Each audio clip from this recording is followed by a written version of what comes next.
Commencing mission. 邪魔か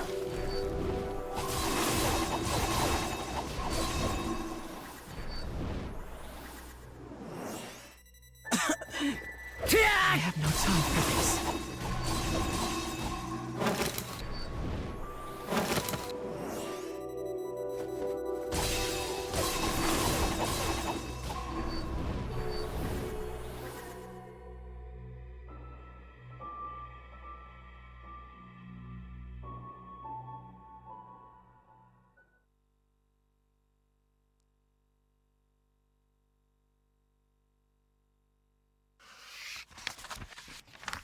As the nation reached the peak of technological advancement, the people left its governance to artificial intelligence.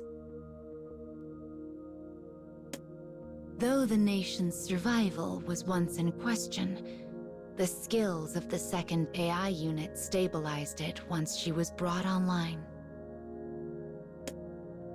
But alas, the first AI had flown too close to the sun, and some people came to harbor ill feelings toward their new artificial leader.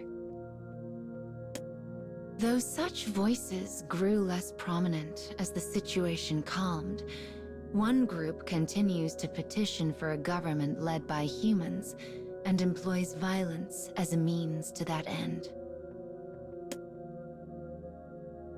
The girl charged with the country's survival has been forced to deal with these remaining activists. She must find a way to halt their continued harmful actions. According to a subordinate, the group leader's identity is a mystery. But the timing of their actions leads the girl to believe there is a mole in the government. Yet proof of this theory eludes her. I'm sorry to have kept you waiting. The voice belongs to a woman with an intelligent glint in her eyes. Her words pull the girl back from the depths of her reverie. The woman is a minister who has served with loyalty and skill since the day the girl was awakened. Her favorite notebook in hand, she approaches the projection of the girl. The girl's sensors detect the faint scent of ink as the minister swiftly goes about her writing. After a quick, final glance at the numbers, the girl closes that data stream and accompanies the woman to her next task.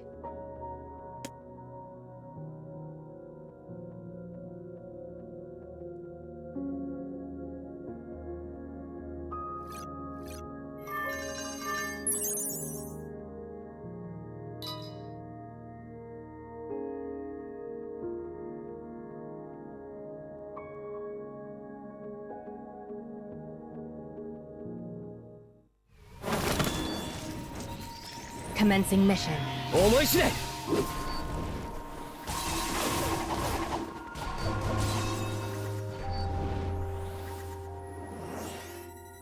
僕は容赦しないよ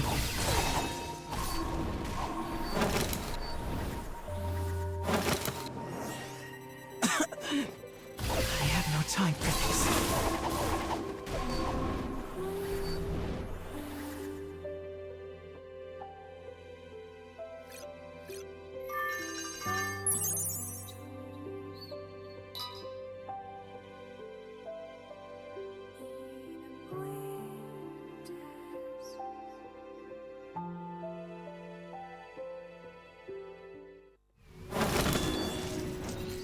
I shall take care of them.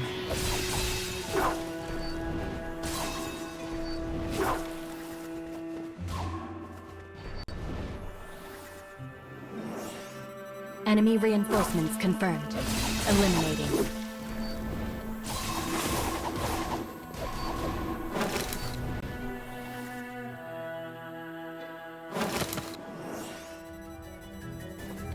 思いっか Commencing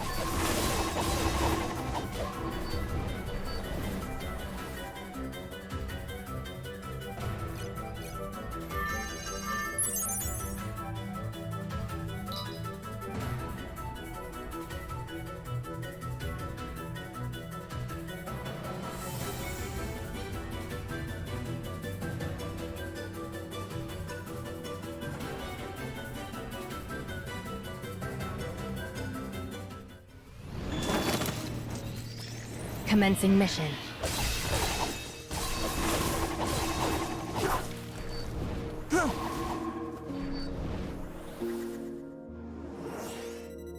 僕は容赦しないよ。てや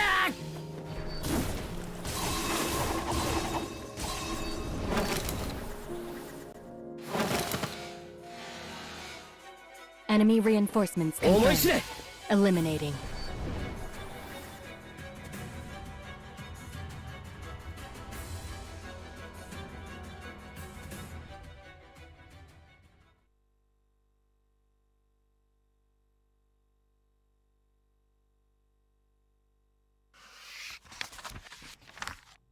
The old city center is trapped between past and future.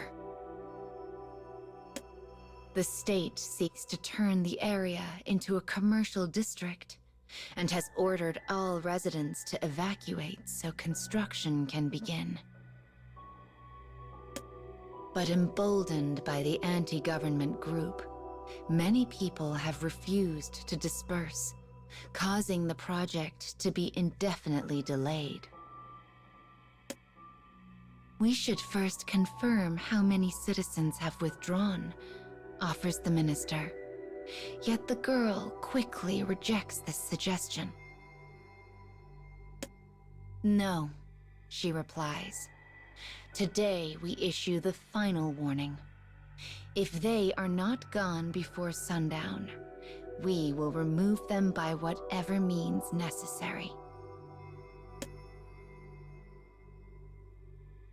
That will not solve the root of the problem, says the minister.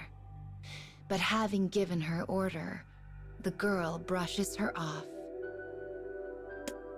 She knows the residents of the city center are using the recent anti-government activism to make a defiant stand, and she plans to end it here and now. Also, my mother lives here, whispers the minister. Her quiet plea is met with an icy chill. Your mother is no different from any other citizen. If there is no purpose to information, do not bother presenting it to me. The minister immediately apologizes. After internalizing the girl's words, she returns to being the brusque, effective worker she has always been.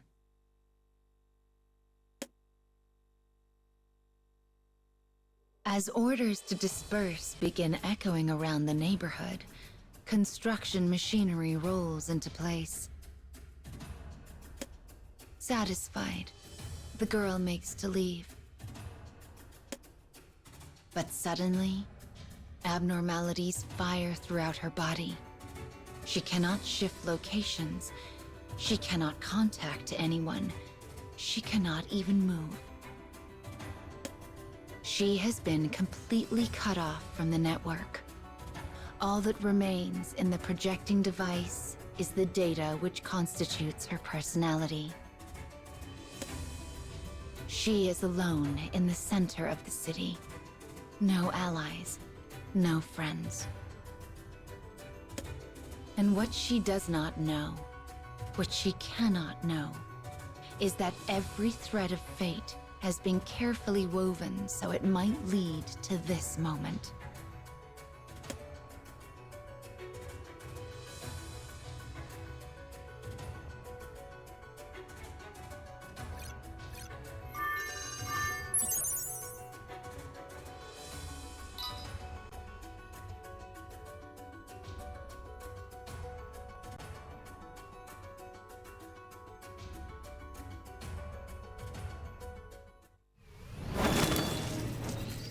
遠慮はいらないよね。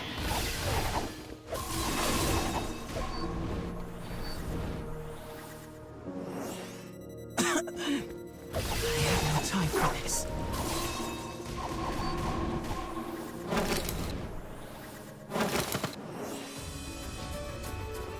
邪魔だどけ。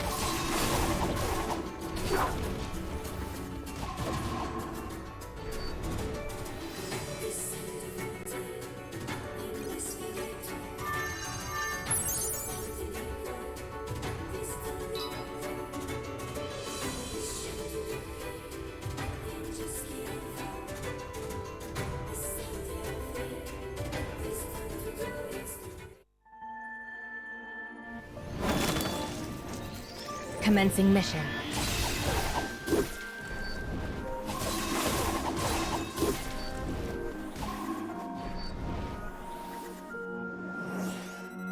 I have no time for this.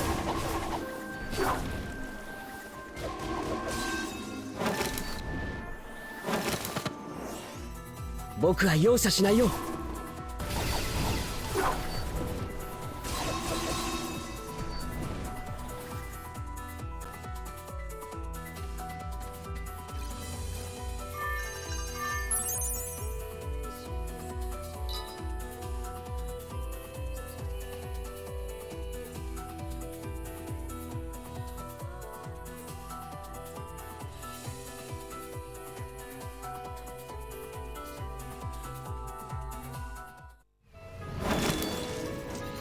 I shall take care of them.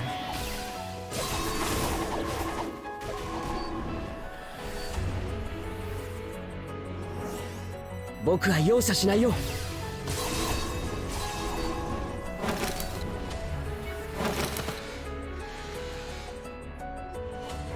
邪魔だどけ。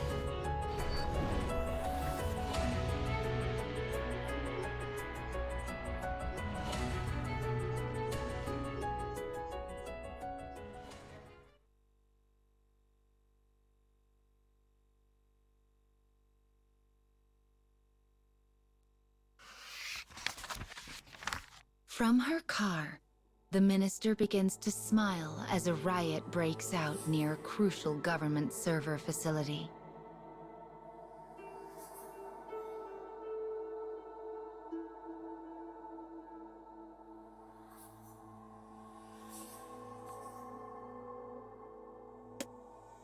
She is the mole connected to the anti-government group. She is also their leader, and the person responsible for trapping the AI. This is the minister's true face.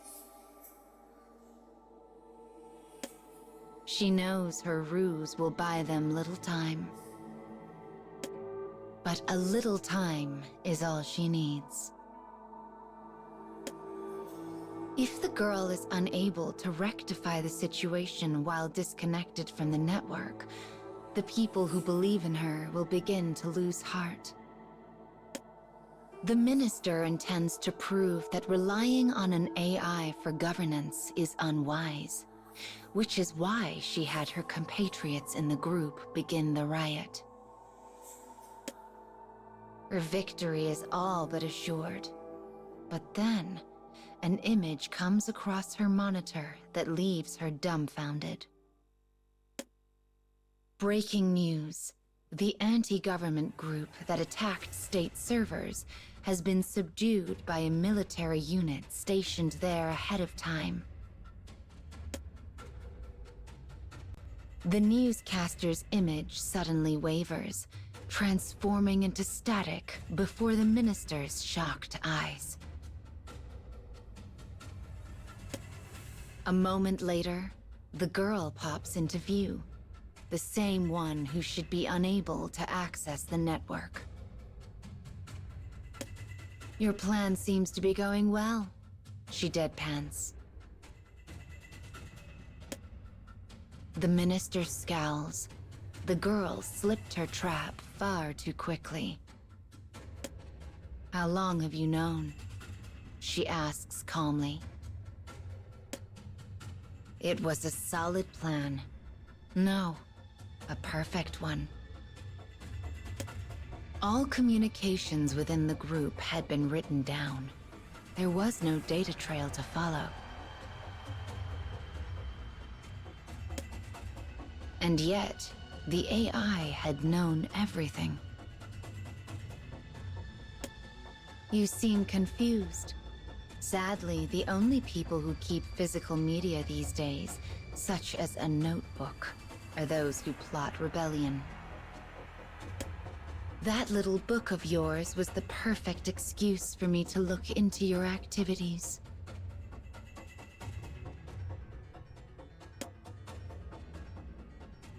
The minister's laugh rings hollow in her automobile. She had worked tirelessly in order to avoid suspicion. And yet a notebook had been her downfall. "You know something?" says the minister quietly. "I never could stand you." Nearby, a siren begins to wail. A moment later, her car is surrounded by soldiers.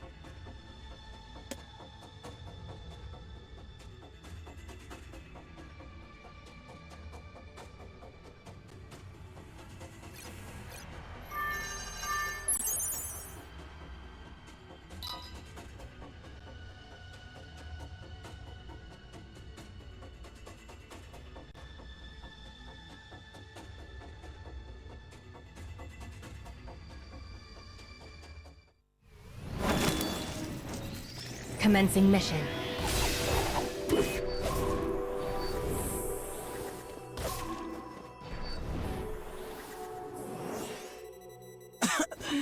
I have no time for this.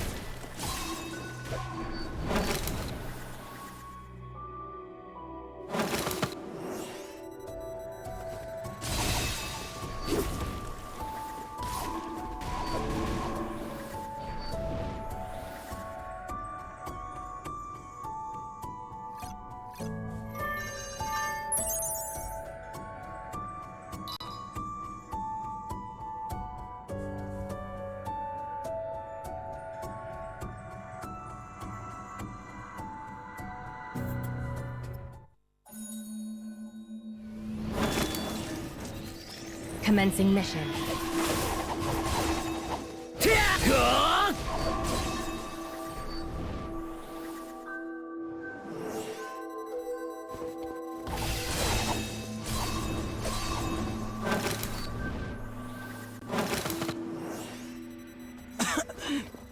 I have no time for this.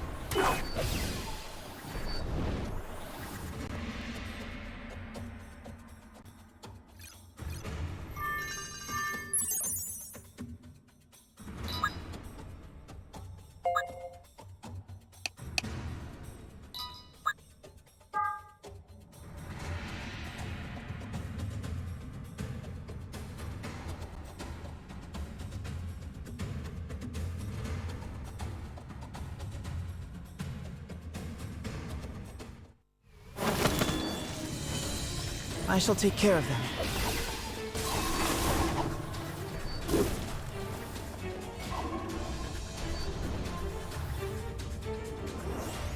Enemy reinforcements confirmed. Eliminated.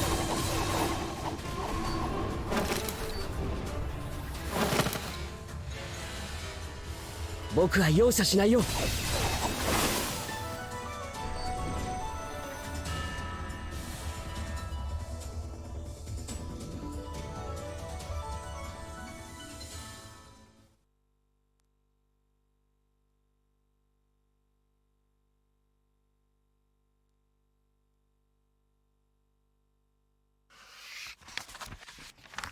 The girls' soldiers stand in perfect formation, their guns pointed at the minister.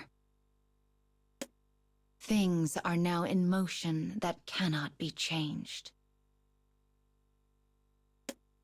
Knowing the penalty for rebellion, the minister suddenly starts her car and races away.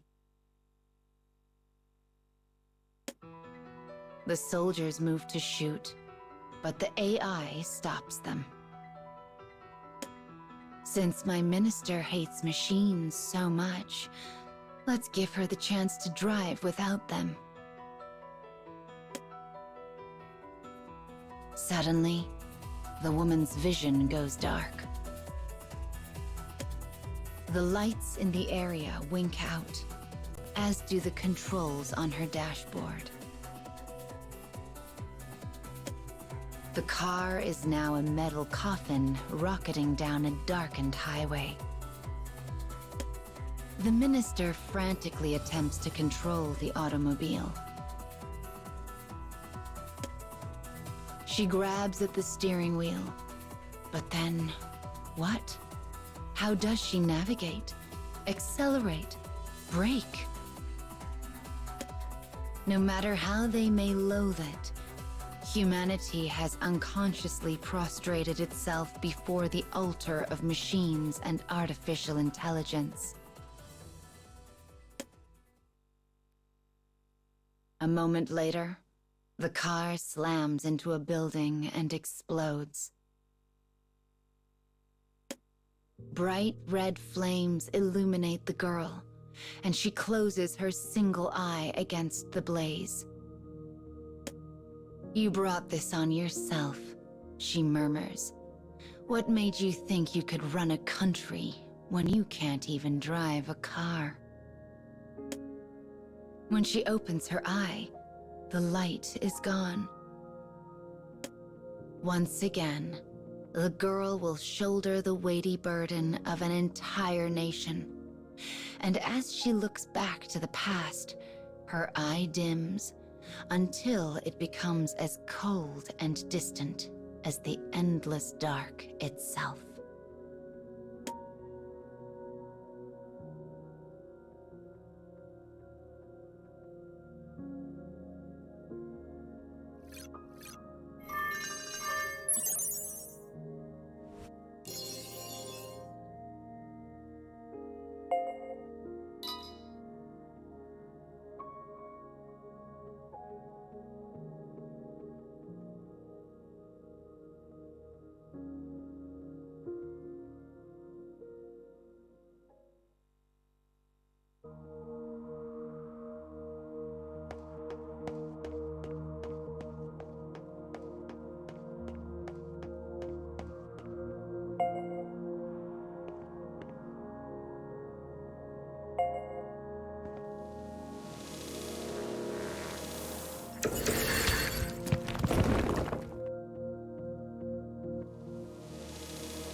We warped again.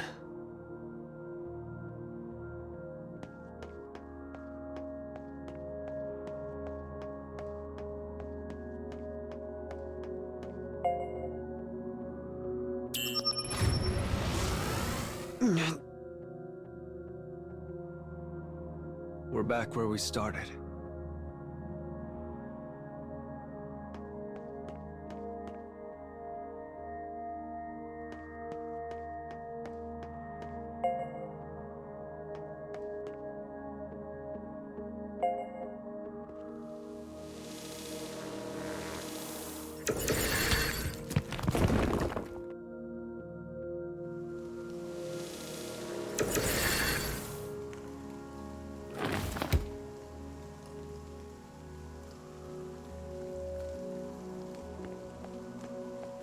Giant towers? Warping machines? Who developed all this technology? Probably the gods. I suppose I have no way to deny that.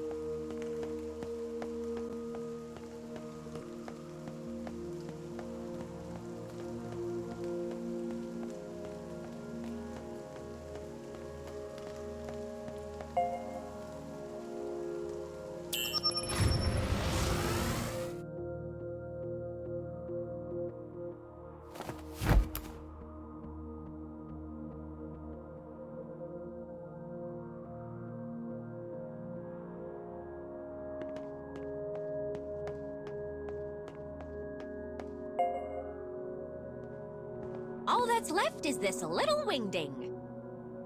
Never thought I'd get used to warping.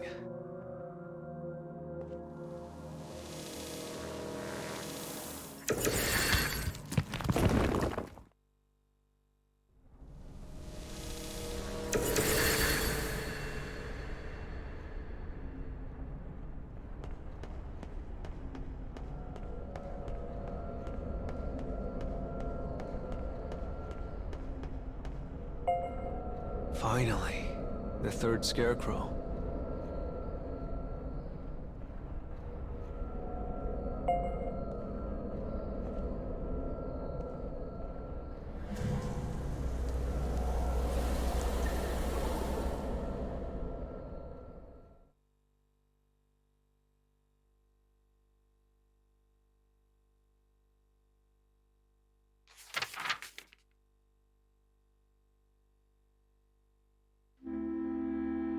The girl is racked with indecision.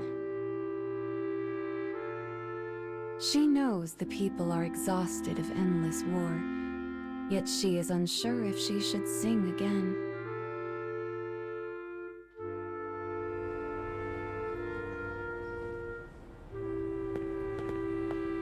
She began doing so in order to restore some small bit of happiness to their lives. But some people became enraged that she might dare to do such a thing in a time of war. This dark shadow has now crawled inside her thoughts and taken up residence as a most unwelcome guest.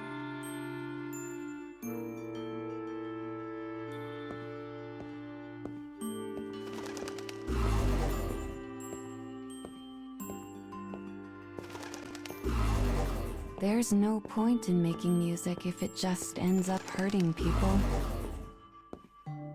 So where did it all go wrong? And what's the right thing to do?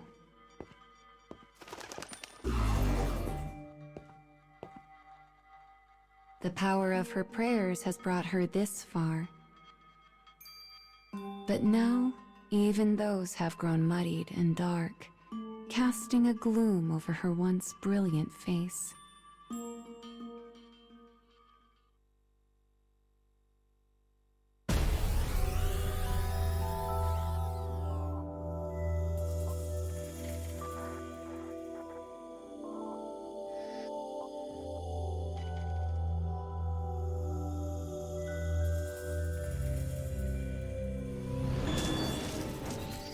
Commencing mission.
Her head droops, her eyes fade.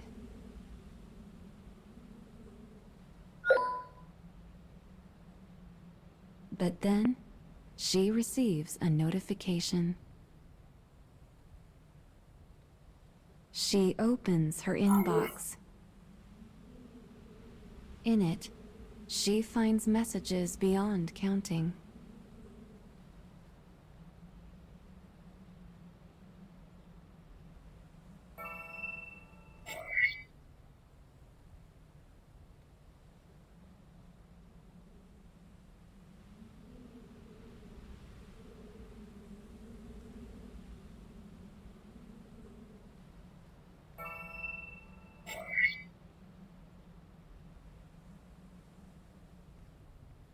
Many are words of encouragement for her actions. Some are critiques, some threats.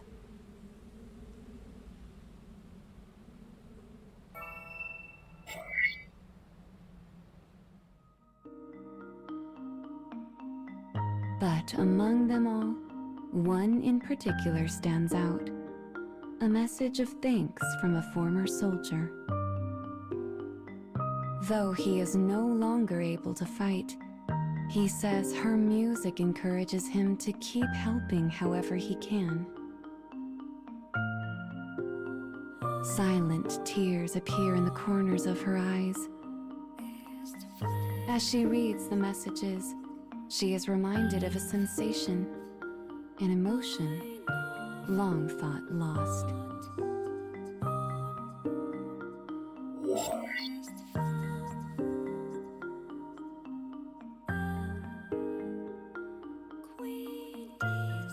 And she realizes then and there what truly matters.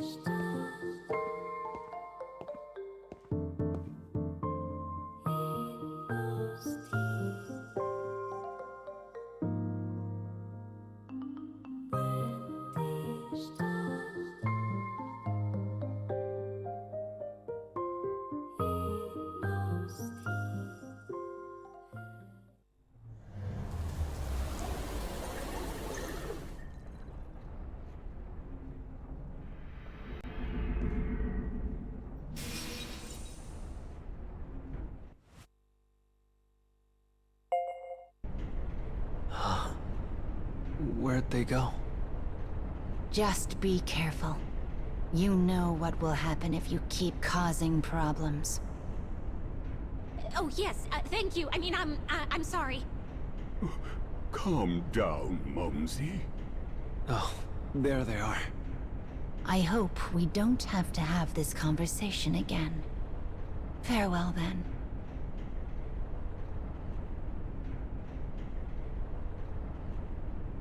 Oh, goodness me. You're back. Terribly sorry about all that.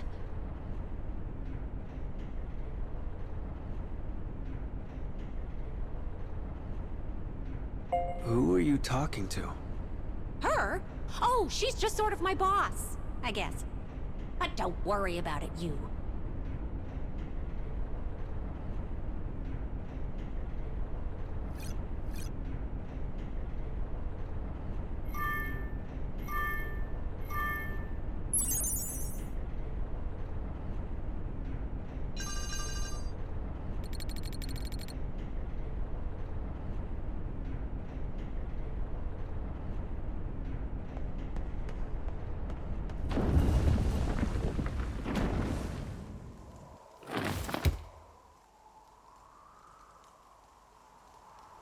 Oh. You seem down. Are you alright? Oh, I'm fine.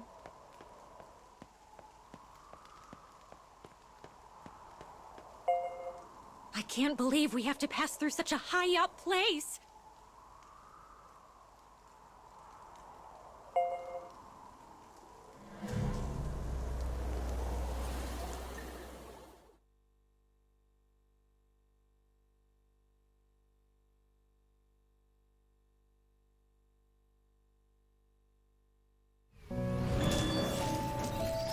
遠慮はいらないよね。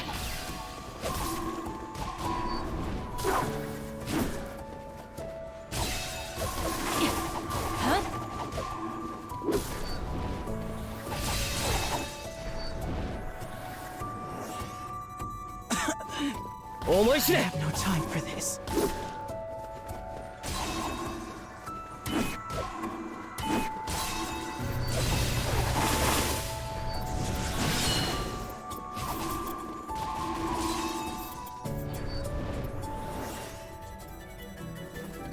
邪魔だどけ。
遠慮はいらないよね。思い知れ。て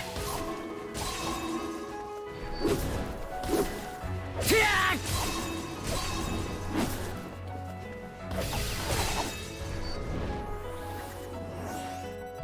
I have no time for this.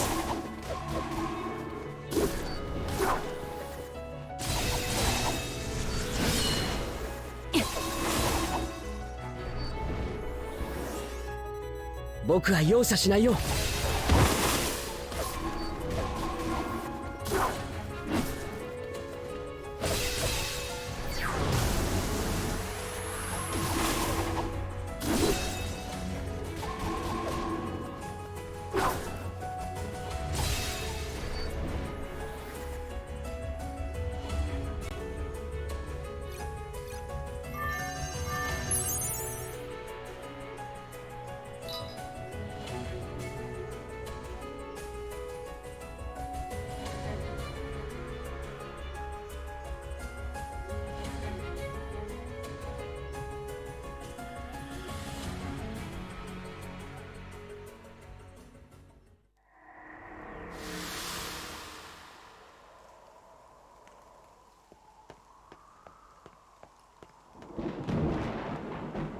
Was that thunder? It was, wasn't it?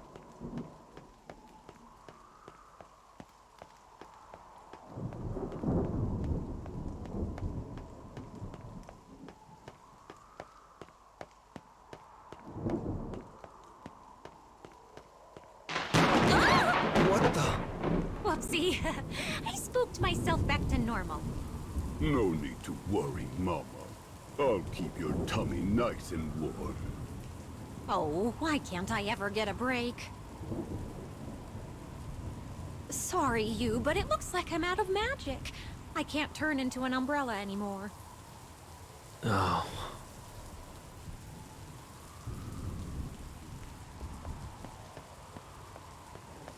There are lots of tall buildings all around, so it's unlikely lightning would strike us.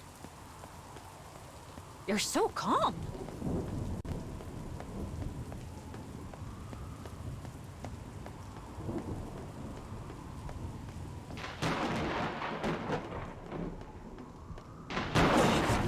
Yuzuki!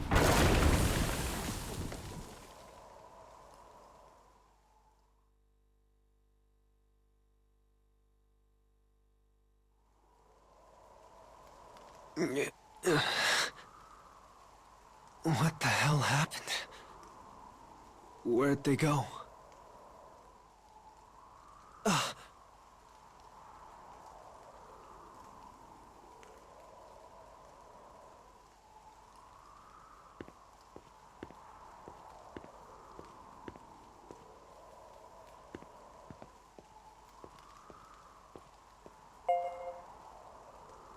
Are you okay? Oh. She went too far. At this rate, she's gonna... It's okay. I'll give myself up for her. Hey, what are you... You get me. You'd do the same.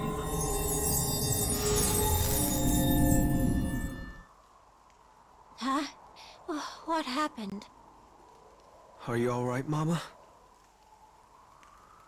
Fit as a fiddle, you silly Billy. And I'm glad to see you're okay. But babe, he...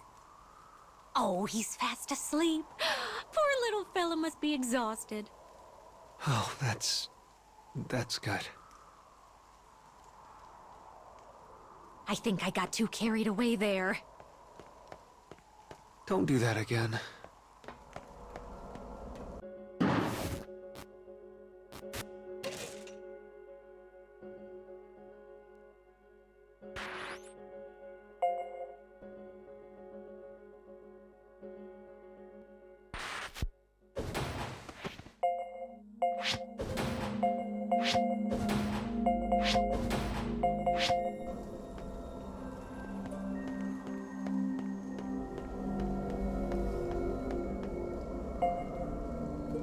Anywho, I'm fine now.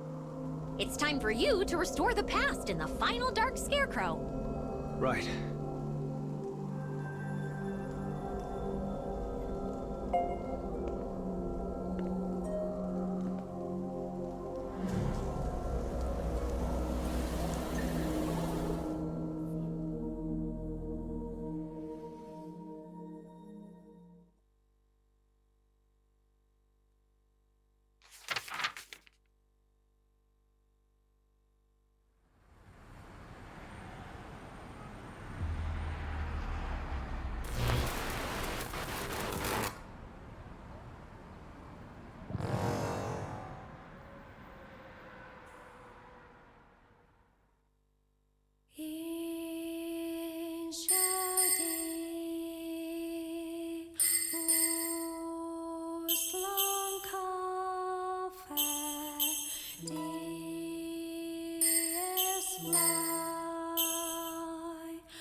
A melody of prayer echoes through the midnight city.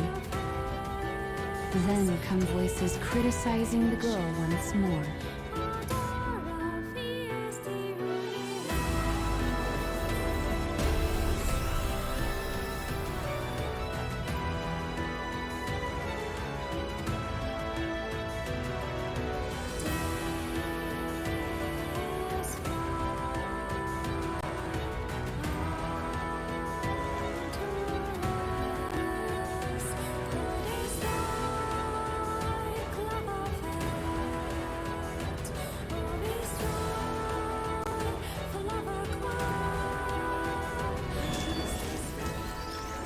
I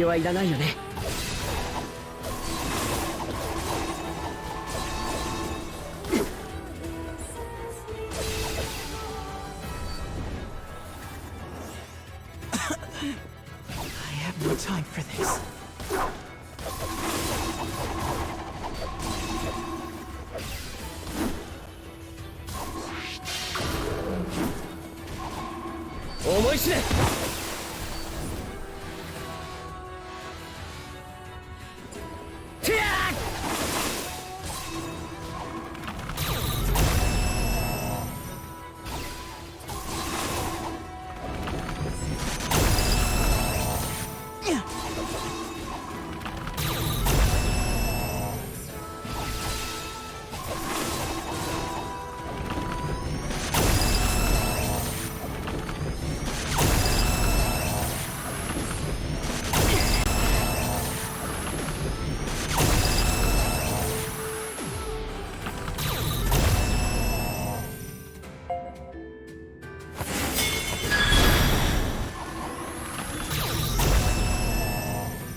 Music envelops the city like an ocean squall.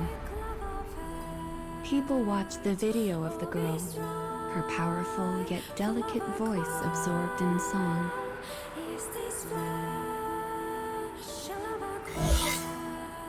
And then, a secret, formless light begins to shine.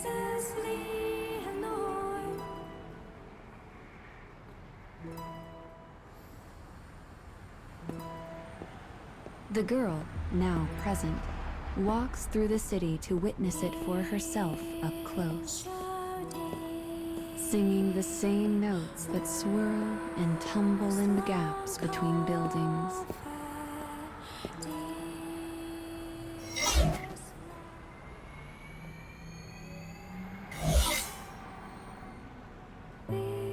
She sees people cheering for her holograms, and others jeering with equal fervor. Once again, her actions bring out the fiercest of reactions from all who see her. But she no longer doubts herself.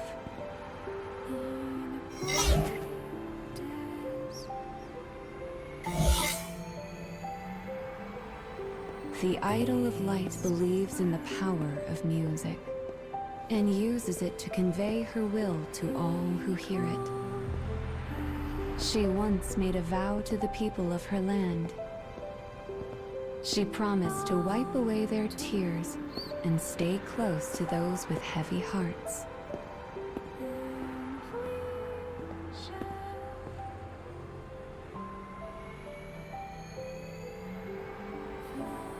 And I will keep singing, because I...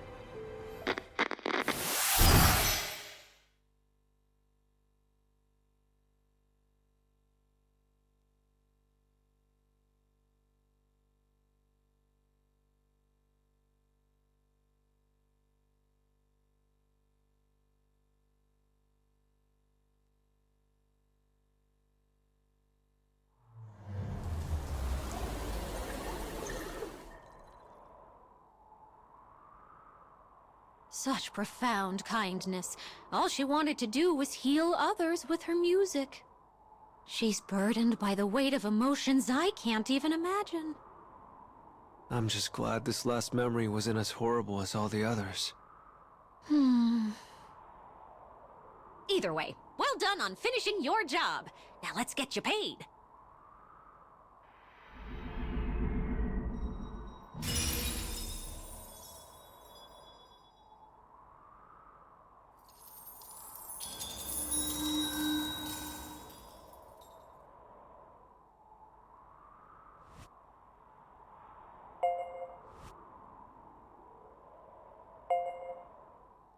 So this is the final Luna fragment. Let's keep going so you can repair the moon.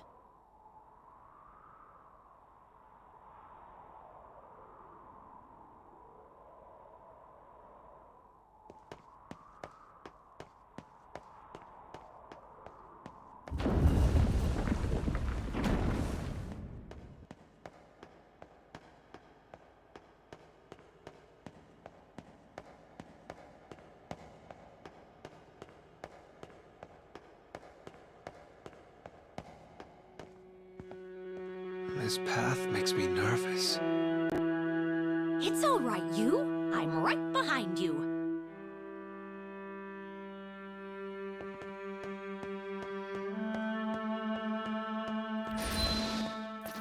What are these? Recordings of some kind?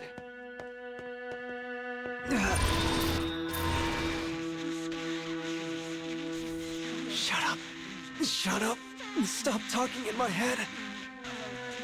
Easy there, you. This is just proof that we're nearing your world.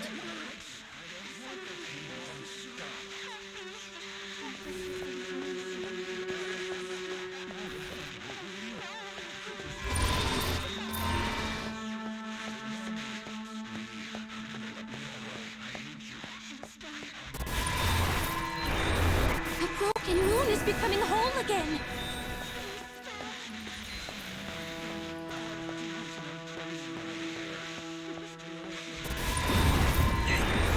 Damn it!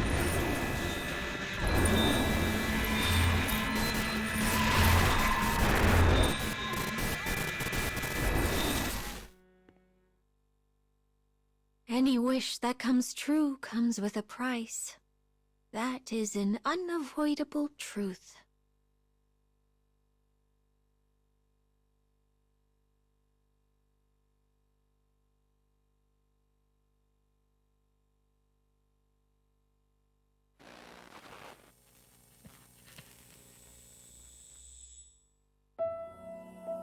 The boy does nothing but study and work. Study and work. Study and work. The stress of his routine weighs on him. It is a burden he should not have to bear. The physician told him how much time his mother had left, as well as how they might save her. And so, he finally arrives at a great decision. One taken to preserve his tiny sliver of happiness.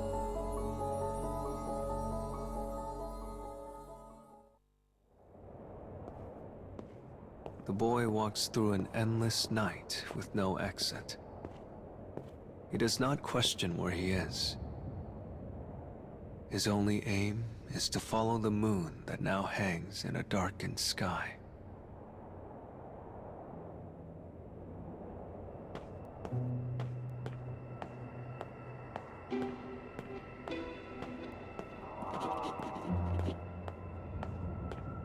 He is close to death.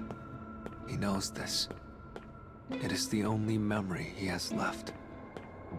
And knowing the end is close, he attempts to reach out to everyone he comes across.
But he receives only cruelty in return. Sensing he has no place to call his own in this life, his legs slowly grind to a halt.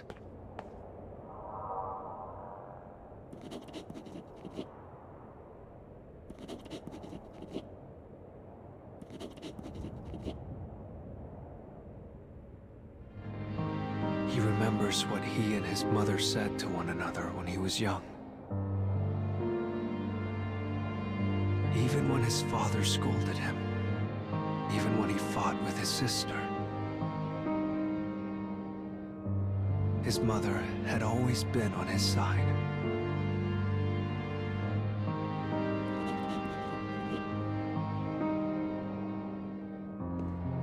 Once again, he begins to walk. The moon shimmers, illuminating the path. It is his guide, a lamp in the darkness, so he might save his mother who now hovers between life and death.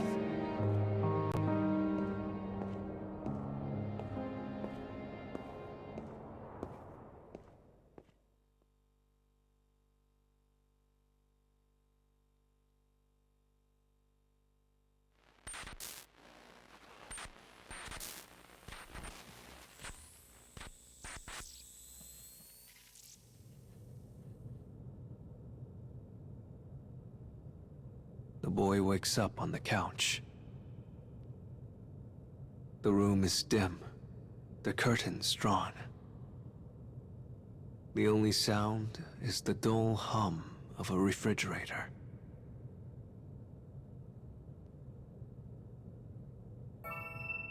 Bottles of drugs sit on the table before him. It is poison he purchased on shady websites. Poison enough to kill him many times over. But it is also a release. For while it causes brain death, it will leave his heart intact for his mother.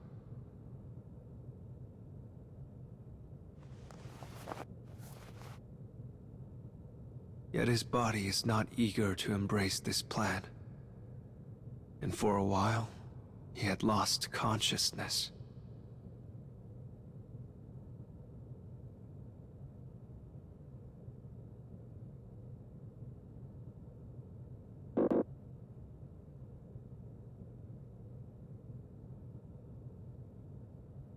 Words of self-defense flutter in and out of his mind. But knowing that his mother has no time left, he manages to shove them aside.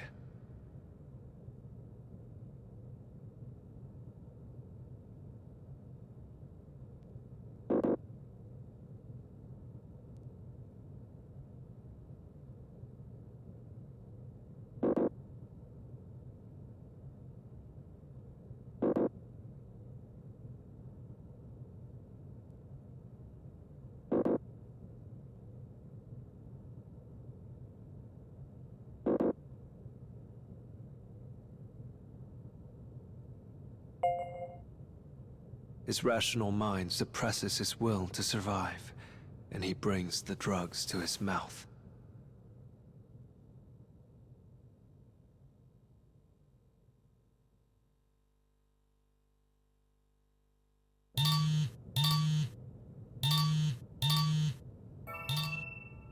He feels as though his final moments will last into eternity. But then his phone rings. He lacks the mindfulness to notice his palpitating heart. But somehow, he manages to trace a shaking finger across the screen.